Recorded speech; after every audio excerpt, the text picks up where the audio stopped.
Lumaki ako sa Pilipinas at may isang pangyayari na hindi ko talaga makakalimutan.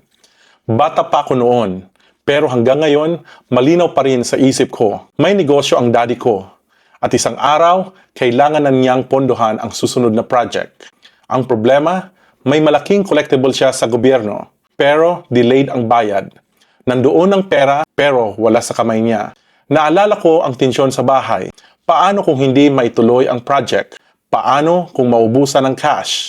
Pero may isang tao na hindi nagpapanik, ang mami ko. Dahil simula pa lang, masinop na siya sa pera. Palagi siyang may naitatabi.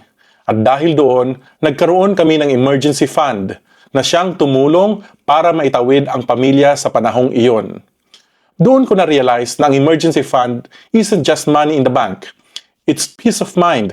Hindi mo alam kung kailan mo kakailanganin, pero kapag dumating ang araw na iyon, sobrang laki ng pasasalamat mo na naghanda ka.